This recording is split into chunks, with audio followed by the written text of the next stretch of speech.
fresh off the bird last night in his suite now in Columbus, getting set for this one tonight. How are you, bud?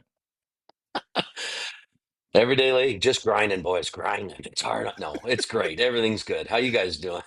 I'd like to Good. ham it up a little bit, but no, How it's was that great. flight last night? What are you, a cop? Want to know Jay's reaction. Talk about the Blue No, Jays. I good. don't care about the caviar you had on the plane, okay? Oh, okay. No, it was good. Everybody was locked into obviously the win, and then you go right to the plane, and the focus was on the Blue Jays, and rightly so. Everybody was kind of watching, kind of hanging on every pitch. So it was great. It was cool. It was a quick, easy flight, good to go. And now the focus shifted somewhere last night and today to the Columbus Blue Jackets, and here we go. We'll see what kind of effort you get back to back. It's kind of been a weird schedule for everybody, as everybody knows, condensed, and then you throw in the Blue Jays side of things. You talk about games moving up, and now a back-to-back scenario. So yeah, just a two-game road trip, but a couple of days in Philly. I think this group, I think any group needs to get on the road, and I defer to your co-host who would know far better than me. But it's just great about these guys having some time together, get on the road, have a chance to bond because been a lot of home games. Nothing wrong with it, but they need a little time together. Yeah, for sure. It'll be good to see what this team can do on the road. And I mean, maybe they're a road team. You see good teams have kind of lopsided records, even with being at home and on the road. But we'll see what they can do with a little quick roadie here. I wanted to talk to you. We interviewed you before, like right when you got to Toronto before the season had started. You said you had some ideas to do some things differently. And I've saw all kinds of unique interviews, different places, different ways of doing it. You're on the plane and walking in and all kinds of things. It's been awesome. And I think fans really appreciate it. What else do you got up your sleeve, and has it been a fun adjustment getting into Toronto? Yeah, it's been a lot of fun. It's a great city, as everybody knows. I'm from Southern Ontario, so that's kind of cool. Get a chance to, get up to speed with what's going on in the city around the team, other media, that kind of thing. But yeah, just different ideas. I think we're just trying to crank out some content that I think, kind of what we said before, just skirting back a little bit. But as far as ideas, we've, really trying to grow this pregame show. What it looks like today may not look like what it looks like in a month or two or four. So we'll see what it looks like as it goes. It's kind of evolving on a daily basis, but we've been thrilled with the guests who've been able to pop by from co-host and a guy like Brad May. We've had some big names, some fun names, some people who have been involved in the game or around the game for a long time. So want to kind of continue to grow that. We'll see. There, we may talk about a podcast. We have talked about it. We'll see if it ever gets off the ground because I know those are so new and nobody has them right now. No, But yeah, we're just right. trying on a daily basis to recognize, what the team's going through, what the players are going through, what the fans want, but also manage that delicate balance of when um, the right time is to do it. So these guys get pulled in a lot of different directions. So I'm trying not to bug them too much. Tell you what, I love you, so I'm biased, but the heist of the century, Nick Waugh and Ryan Leslie for Mitch Marner, I'll take that every day. Man, it's been a great addition. Was there money on the board last night? The Ryan Leslie revenge game, Calgary in town. Yeah, there may have been a little money on the board last night, or at least we talked about it. But I don't know if I ever got off my wallet. But it was a game that, man, I'll be honest. Being around one team for as long as I was and knowing the caliber of the character inside both rooms, but certainly a neat opportunity to visit with uh, some of the men on the Flames side. That was great. It was good to see some of those familiar faces who have been around a long time. So that was very cool. But it was a good outcome the way it all played out. Keep it close, have Toronto win, and everybody goes, at least on this end, goes home happy. And I got a chance to visit with some really good people in the game, and I think we can all speak to that's what it's about. Like obviously, if you're a fan, you want your team to win. If you're somebody who's working around it, you want good stories.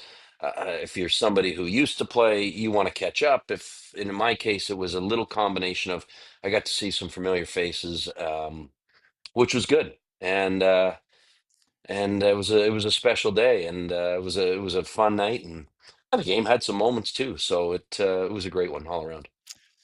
Lots of good people in the game, no question. One of them being a friend of the show, Matthew Knies, who popped off last night and was Mm. a monster part of that win, obviously. What's it like being around him, being only 22 years old? Do you lose sight of that sometime? And how does he carry himself around the room behind the scenes?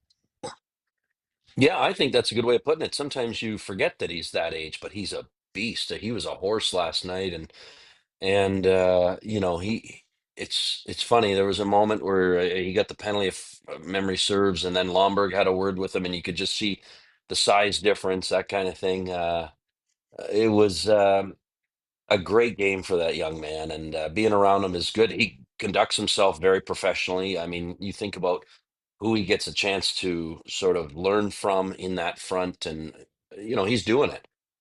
It's great to be around a lot of these guys and get a chance to see them. It's, you know, road trips are good for me too because you get to see them more and in a different light. So happy about that. But the guys have been sensational. And as far as Matthew Knies is concerned, yeah, he just carries himself like he's been here a long time. And you guys know him; he's been on your show, and to be around him on a regular basis. Sometimes Nick shows up too, which is kind of cool if he's at the rink. So Nick's sometimes around him as well. And it's just a young man who I am excited to see his, you know, trajectory, if you will. Yeah, they call me a scrum lurker. Sometimes you'll see me, sometimes you won't. I wanted to ask you about John Tavares, inching closer to 500. Of course, needs just one more. Mm. What's it like to be around JT? Very, very stoic. Like I covered him way back in junior hockey when he had a cup of tea with the London Knights to finish things off. But man, he from one day to another, you just can't tell with that guy. Like he's a consummate pro, just goes about his job, eh?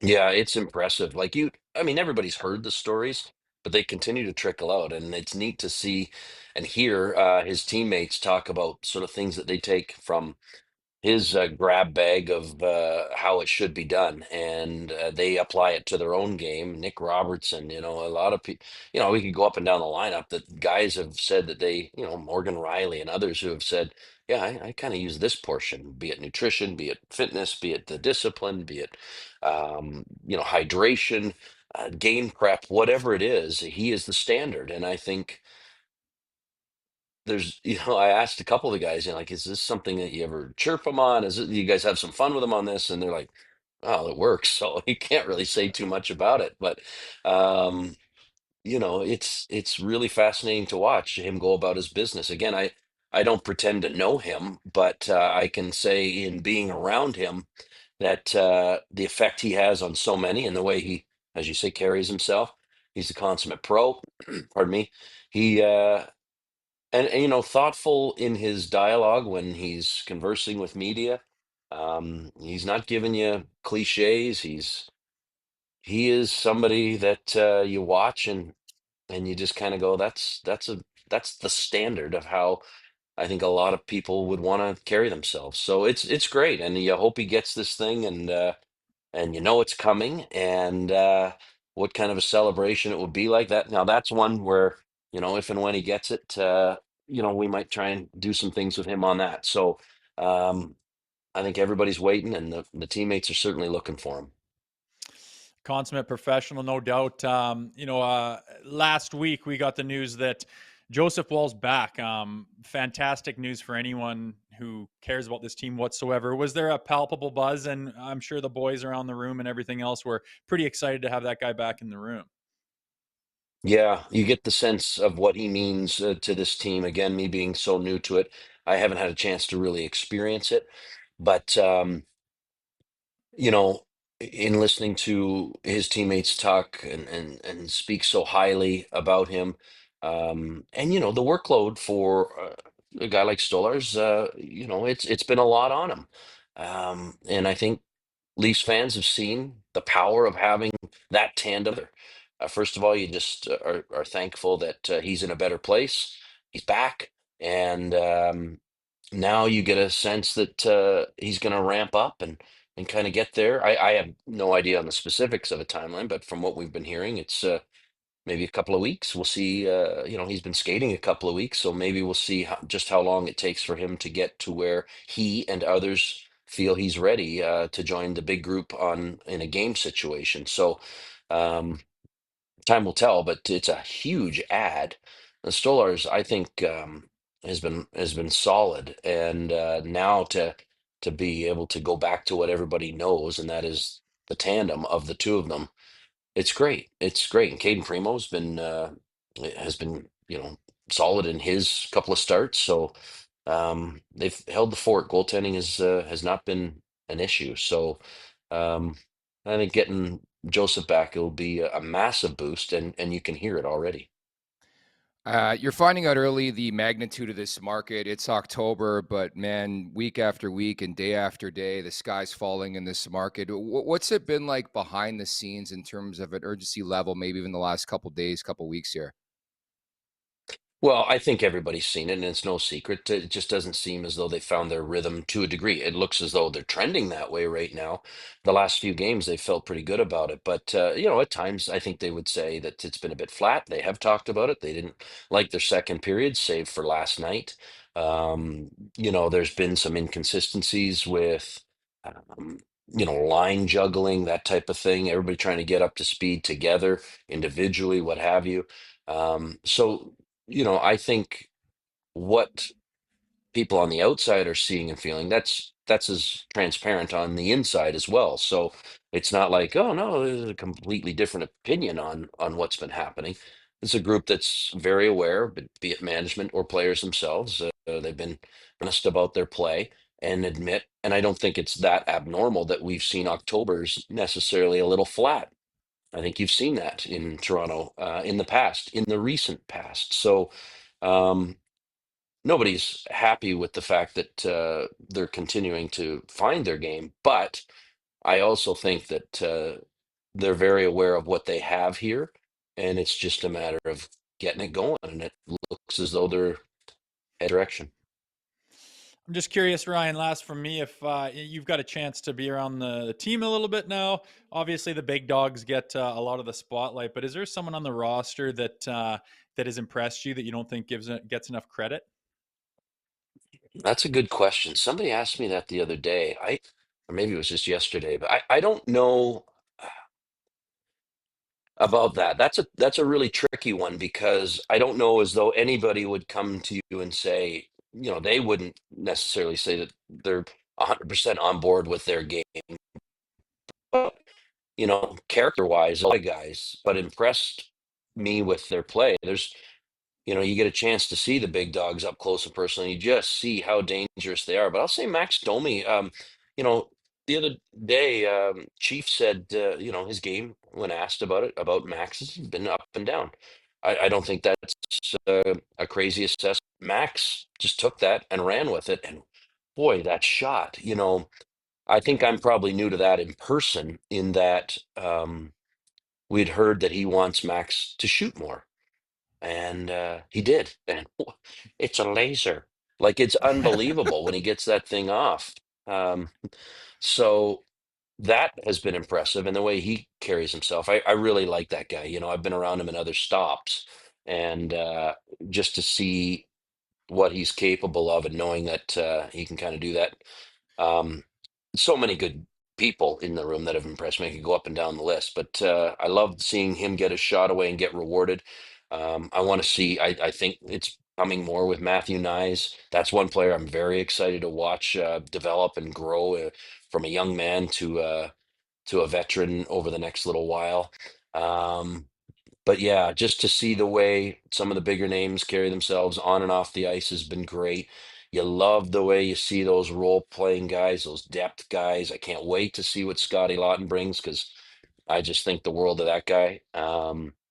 He's just a character on and off the ice, and he's chomping at the bit. So, yeah, a lot of guys for a lot of different reasons, but yeah, you're just hoping that everybody finds their game here right away, because it's going to get the schedule's not an easy one. What are you hearing on Lots just to wrap? There's a pretty big game in his career coming up on Saturday. Any shot he's in Philly to play that game? Yeah, I don't know. He is, the good news is he doesn't have the boot on. That's not, I don't think, giving away any secrets there. He's on the ice and good to No, it's go. And not. as far as that is concerned, he is skating, which is so great. Um, I think he's in a really good place mentally about a return. And now I think it just remains to be seen when it becomes official. But obviously, going into Philly on Saturday would be a big one. I think Chief had hinted that he may be, I don't know if he'd be an option, but certainly with the group skating and that type of thing, you wonder about a regular practice. So time will tell, but that's a big ad and a guy who is just so ready to get back. And it'd be great if he could get back in Philly, but certainly don't know about that one yet. We shall see. Everyday League, man. Enjoy the game tonight in Columbus, okay? Every day. It's good to see you. Make sure to check out more of our content right here on the Leafs Nation YouTube page. We got long form interviews, we got clips, we got epic rants by Jay Rosehill. We simply have it all. And don't forget, you can find out much more at theleafsnation.com. Thanks so much for watching.